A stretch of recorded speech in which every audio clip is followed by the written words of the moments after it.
Bumming with Bob. Let's have a few brews. We'll have some fun with the bum wine crew. So kick your feet up and grab you a beer. 'Cause damn, man, I'm glad that you're here.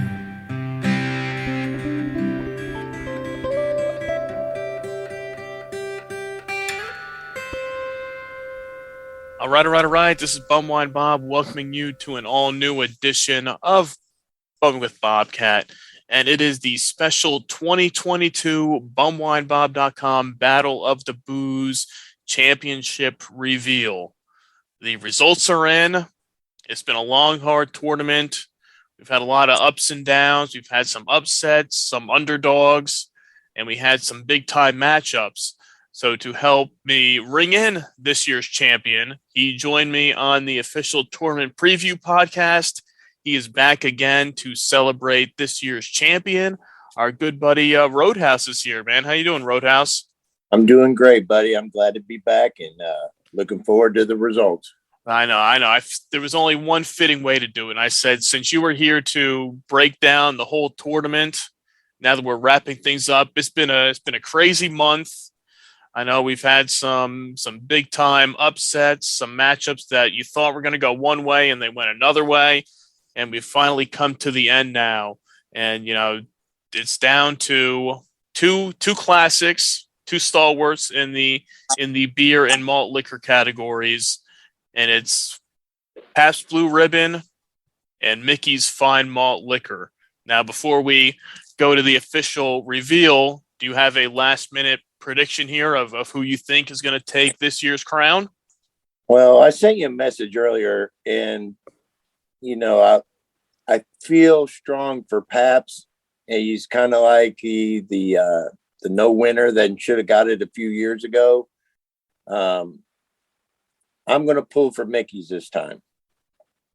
Yeah, it's a tough one. It's a tough call. People, it's a very tough one. Yeah, I know people. Once I posted that a few days ago saying, okay, this is the finals matchup, and people were torn. And that you have some people that are diehards in the PBR camp that were saying, okay, you know, vote PBR. Then you had people that were going Mickey's all the way. There's no stopping them. So it was really a toss-up to see who would be the champion. So, I mean, it would come down to the wire. And I know it was a tough one to decide because you're like, man, it could go either way. Yeah, I'm pulling Mickey's, the malt liquor, underdog. It's just there for me. Yeah. Malt liquor's never let me down before. That's true. You can't go wrong with a fine malt liquor, and Mickey's certainly does that. So, you know, without any further ado, I'm going to get the sealed envelope here with the official 2022 BumwineBob.com Battle of the Booze results here. And we will open it up to see who is this year's champion. Roadhouse, are you ready? I'm ready. Okay. All right. So this year's champion winning we're going to go by the percentages here. So it's going to be winning 58.5% to 41.5%. So it's not super close, but it's still a decently close matchup here. And this year's champion in the BumwineBob.com Battle of the Booze tournament is Mickey's Fine Malt Liquor. Mickey's takes the 2022 crown, becoming a two-time champion after winning back in 2019. Mickey's reclaims their top spot among the greats in the Battle of the Booze tournament. So, yeah, so here's to Mickey's, and I know we both were planning ahead of time. We both had both of the the final contestants here. I had my can of PBR, and then I stocked up the other day and picked up some Mickey's grenades. I do have a Mickey's 40 in the fridge, but I'm going to save that to celebrate maybe this weekend. So I'm crack open a grenade here of Mickey's. See, I won't get that nice pop top, but you get that twist cap action. Well, I've got a Mickey's Tall Boy. I've been stocked up pretty heavy on that for the last couple of months, so I'm gonna crack mine open. And cheers! All right, cheers to Mickey's, the 2022 champion. That's some good stuff right there, man. Isn't it though? Yeah, and then and I got some pretty fresh ones here. These I just picked these up. They have an August 15th, 2022 date, so these are pretty fresh grenades here. I know those I get mine at. It's got to be pretty fresh because I go in every 2 weeks and buy a case of I think Mickey's does pretty good. Yeah, in sales, they move that stuff pretty quick. There's only a few spots by me that I can pick up the grenades. The 40s, for whatever reason, over the past couple of years, just vanished from New Jersey. We used to have them. We had them back when they were in the plastic, and then they brought them back to glass. And I was able to get some after the switch back. But over the past couple of years, for some reason, they just vanished. Other states, no problem. You can get Mickey's. I picked one up when I was down in North Carolina back in December, which I've still been sitting on in the fridge. And it's just weird how they're there, they're gone. But these grenades, I know sometimes I'll go into the couple stores that have them, and they'll be empty shelves. They'll be all out. You go back a week later, they're fully stocked again. So I know they have a good rotation going and keeping this stuff fresh. So that's always good. Yeah. And I can't get Mickey's 40s here in Kentucky. No shortage of everything else, but Mickey's is either grenades or I just found talls after all these years. You got to hit the right stores. You got to hit all the stores. Yeah. Because I was actually in another one that either they cut the production of or trimmed it down was the PBR 40s. I used to get those around here, and I actually went searching this weekend because I wanted to do for the big finals matchup. I had the Mickey's 40. I wanted to do the 40 versus 40 and post a picture of that. But I went searching all around, nothing. So I ended up just settling on the 12-ounce can of PBR and the 12-ounce grenade of Mickey's. But yeah, it's weird. I don't know how they distribute these things and decide, okay, what states get what, who gets the 40s. It's crazy. Yeah, I don't understand beer distribution, but it's very regional, and I'm in that pocket where it gets neglected. Yeah. It's I would like to find out from somebody. Okay, who makes these decisions of of who gets what? Do they send everything out and do into the test markets and say, okay, does it sell well enough or does it not? And then kind of go from there. And then, okay, you guys get to keep it. You guys won't get it anymore. And it's just crazy how it works. You know, going into the 2022 Battle of the Booze, I pre-filled out a bracket going from first day the polls closed. It was shot. There was so many upsets on the first round. You know, my old favorite Colt 45 was moving forward, but oh my goodness, this was probably the funnest bracket so far. It was. We had a lot of fun, a lot of interaction with people on Twitter and Instagram, sharing the bracket, like making their predictions. So thank you to everybody out there who, you know, took the time to vote in the polls every round, to share the bracket, to tell your friends, to post the stories on Instagram, Facebook, Twitter, all over the place. And I'll be reaching out to some of you that were the real diehards in a tournament to possibly work together on some things. Because some people were out there, they were like, hey, vote Mickey's, vote PBR.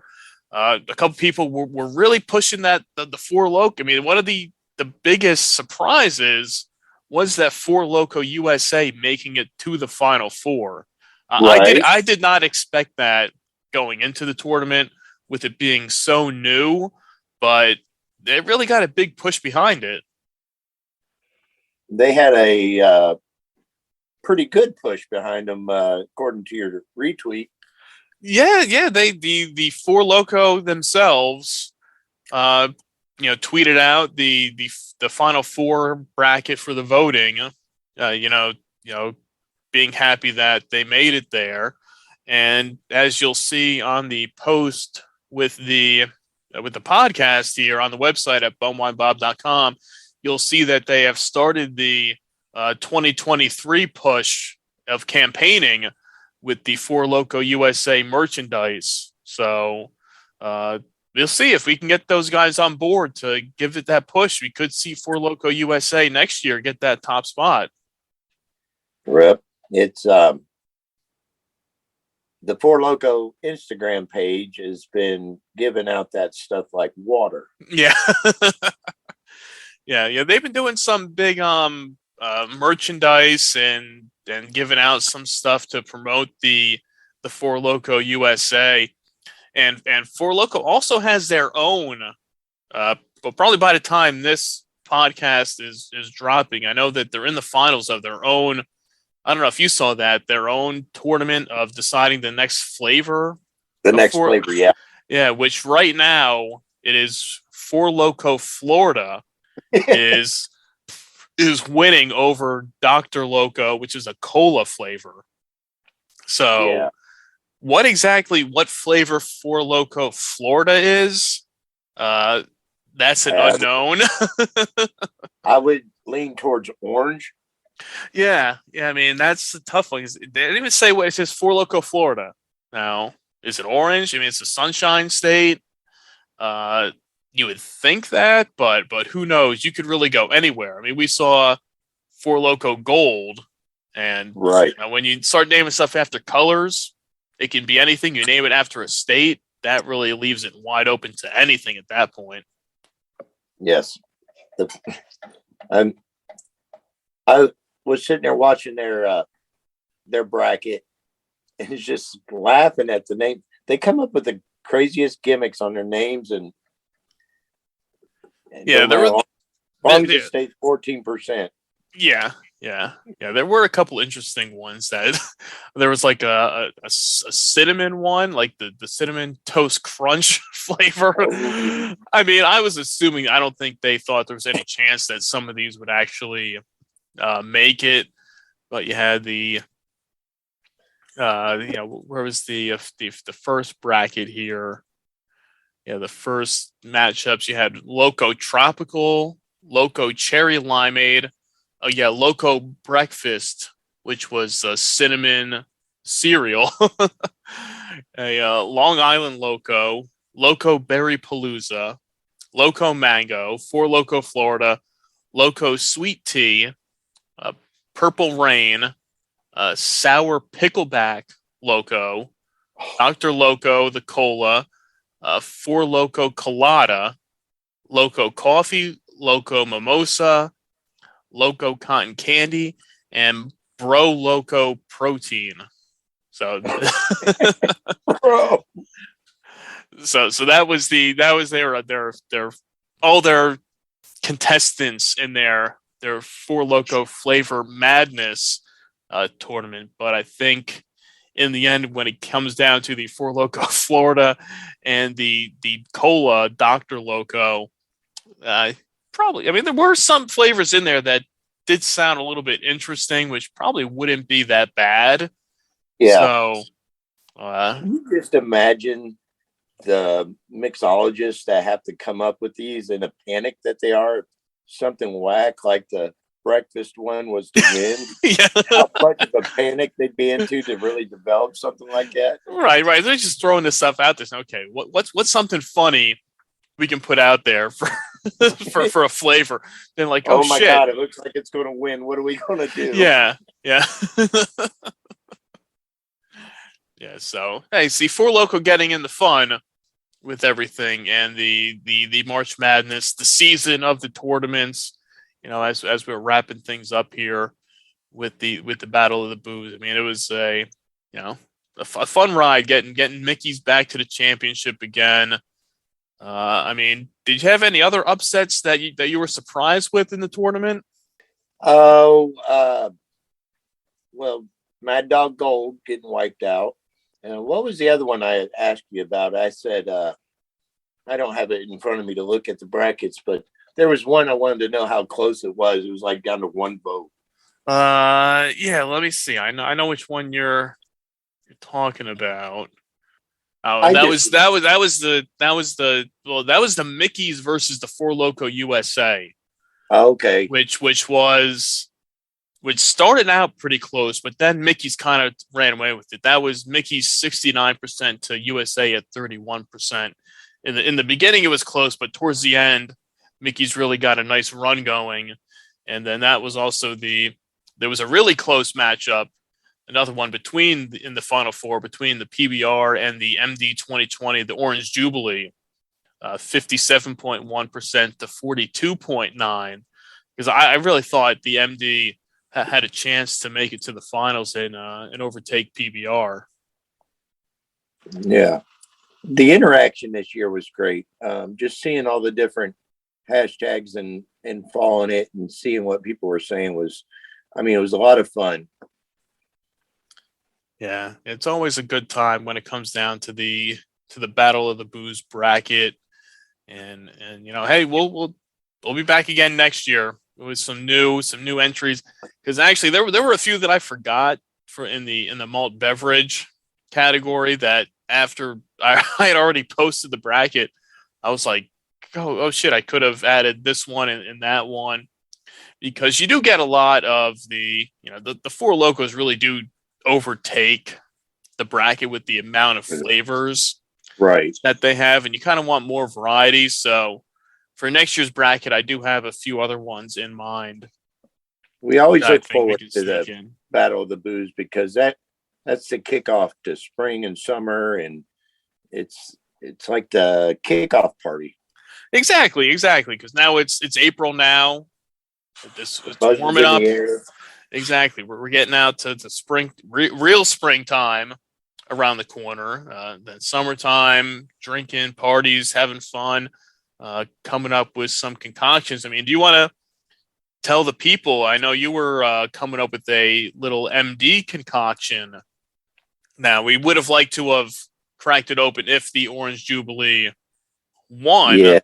Yes. But it's something that we have to try. So listen to some of the old, going back to the archives and listen to some of your old podcasts, and you're always talking about coming up with a new concoction. You got your Thunder Dew and your Night Mist, and it just dawned on me, because I was thinking about stopping getting some Orange Jubilee, and I said, well, what about a Madmosa? Orange Jubilee and some cheap champagne. Yeah, when you brought that up, I was like, why did I never think of this? That would fit perfectly. I mean, it's the people love a nice mimosa, so why not mix the Orange Jubilee, which is essentially just a screwdriver type MD 2020, and mix that up with some cheap champagne, whatever you can find, and have your MD Mosa. That's definitely on the list to try very soon. I'll post pictures of it and I'll let you know how it goes. Yeah, I got the bottle. I stocked up. I have the bottle of Orange Jubilee sitting here when I picked up everything for the Final Four to make sure I had all the potential winners on hand. So I got to get that cheap champagne, or I might have a bottle laying around here somewhere of something not, and give that a shot. Because what was also funny was, okay, I went out last week and I picked up a bottle of the Orange Jubilee. I picked up the can of the Four Loko USA. I picked up a tall boy of PBR. And that was all to have ready, because I had at the time I had the 40 of Mickey's. So I'm like, okay, I'm already good with that. And as I was walking to the register, it was when I spotted the new the Steve Austin, the Broken Skull American Lager. So I picked up a 4-pack of that, and I think it was only like 22 or $23 for all that stuff. And the majority of that price was on on the American Lager beer, because I'm like, look, I would have been out of there for under $10 with just the MD and the 2 cans. But yeah, it's just funny because I found totally forgot to look for that today when I was in the store. It was funny. I was just walking down the aisle, and then I saw the Broken Skull American Lager, which is on tap as the bumwinepod.com beer of the week to celebrate Stone Cold and WrestleMania and his one last match from this past weekend. So it was a perfect fitting end, because if you saw any of that show, or even just the recaps of how many beers he went through during the the course of two nights of WrestleMania, and how many beers Stone Cold, well, quote unquote, drank. I mean, what? I mean, we were talking about this the other day, saying what, after a case of beer, he probably drank 2. Yeah, right. Well, yeah. So for the 2022 winner, it's gone. It was good. So it's now going to crack the runner-up. Yeah, I just, man, you pounded down that tall boy pretty good. I mean, I just finished the grenade here. So yeah, so we'll show our respects here to the runner-up as well. See, now this is the can. So now you can get that nice effect. So cheers to the runner-up, the Pabst Blue Ribbon. Maybe next year, Pabst. Yeah, maybe next year. I mean, there's a couple times now that they made it to the finals, and you thought, okay, they would do it. This would be the year. But I think the last time, they lost at the Colt 45, and now this time losing to Mickey's. So PBR just can't go up against that malt liquor. Get to the dance. Yeah. No finish. We don't hold it against you, Pabst. I'll drink to that. Yeah. Yeah,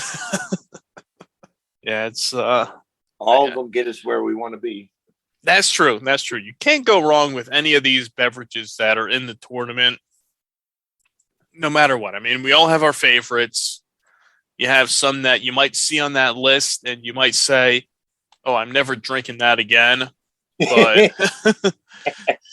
But but they can still get your vote because you had a good time from it.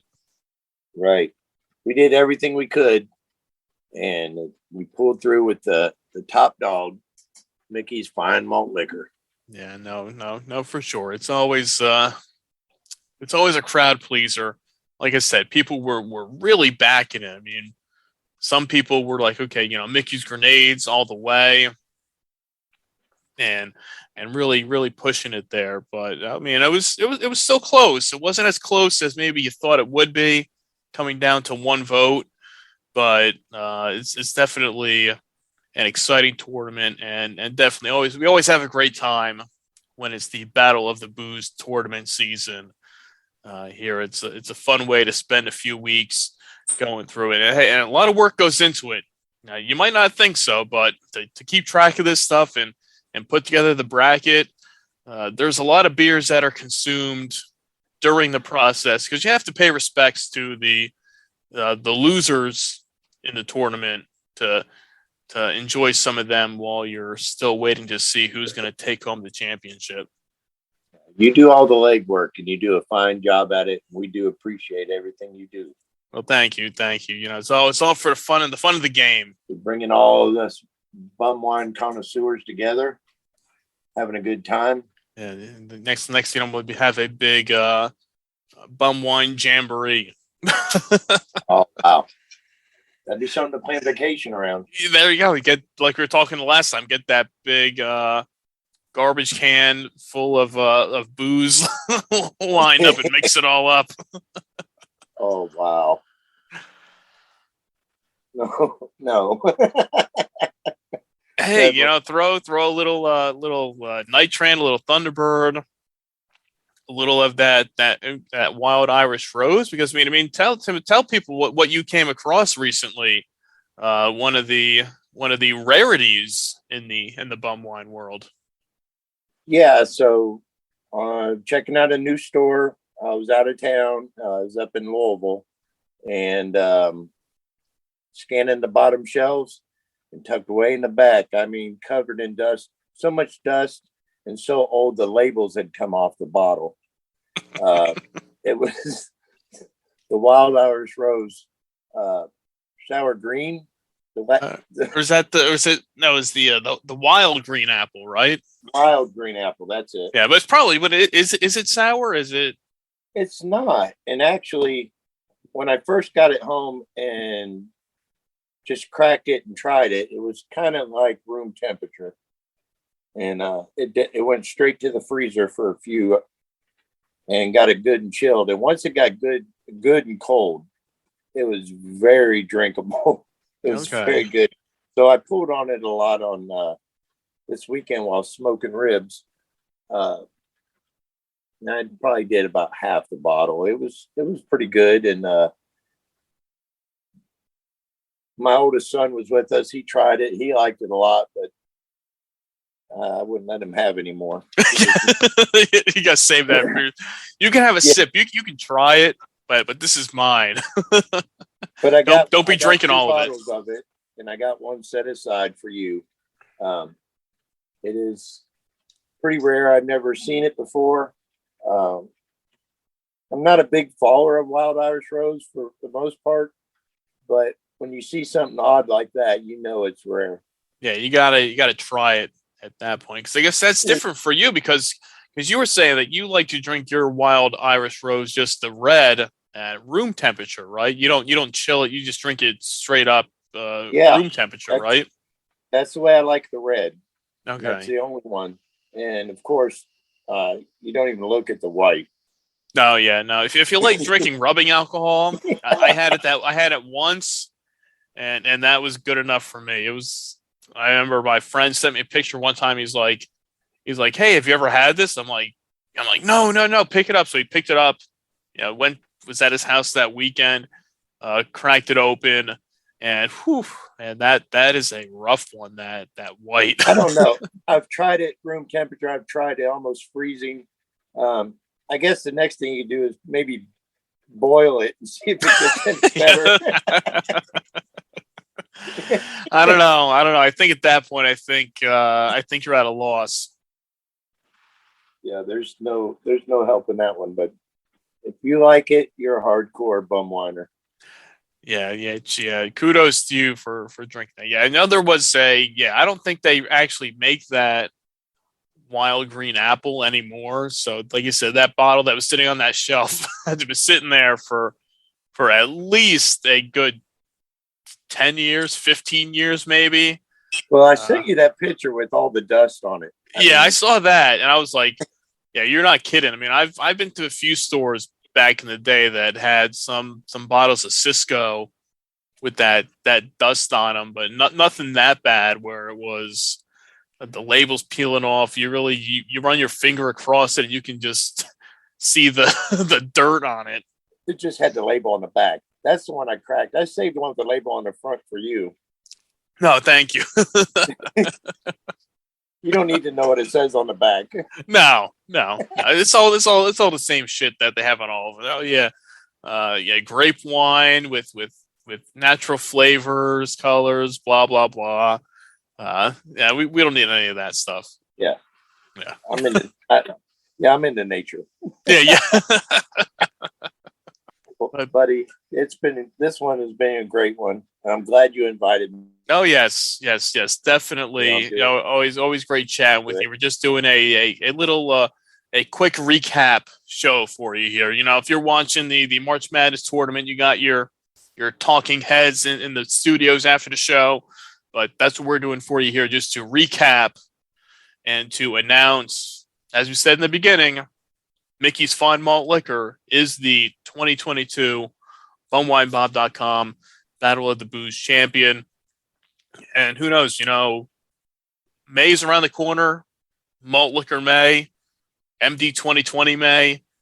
There's going to be some fun things coming along in the next month that you can stay tuned to bumwinebob.com and to the podcast for. But hey, Roadhouse, man, I appreciate you taking some time out of your very, very busy schedule to celebrate the champion here with me this week. Not a problem. Not a problem. Anytime I'm at your calling. All right. And hey, and while it's not a beer that will qualify for the Battle of the Booze probably anytime soon, don't forget to check out the Steve Austin Broken Skull American Lager as the bumwinebob.com beer of the week. It's a really good beer. If it's basic. It's a basic beer. Now, I've had the IPA before. I am not a big IPA fan, and that's a decent IPA, the Steve Austin Broken Skull IPA. But if you're looking for a drinkable all-day beer, it comes in at 4.8%. Tastes just like, a classic American lager. I mean, people ask me, they said, what's it taste like? I'm like, it tastes like beer. I'm like, yeah, that's all I'm looking for. It's drinkable. It doesn't taste like anything fancy. It's just, okay, you can just pound them down all day long. So definitely that's the beer when I would think of Stone Cold Steve Austin, what he'd be drinking. I would pick that American lager over the IPA any day of the week and go with that one, because that's just a classic, hardworking American lager.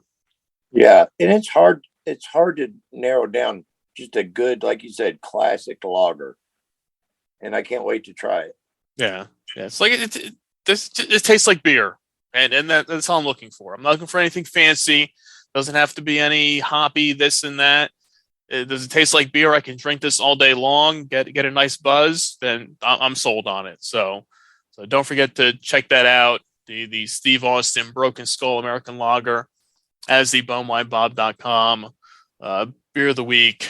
Go out, pick up some Mickey's to celebrate Mickey's Fine Malt Liquor as the 2022 bumwinebob.com Battle of the Booze champion. You got anything else, Roadhouse? You want to say before we sign off here? That's it, buddy. It's just been a great season, and let's get ready and practice up all the drinking we can do for 2023. There we go. There you have it. Some words of wisdom there from Roadhouse himself. Give him a follow at Roadhouse71 on Instagram. You can follow me at BumWineBob. Check out the website at bumwinebob.com. And until next time, cheers. Cheers.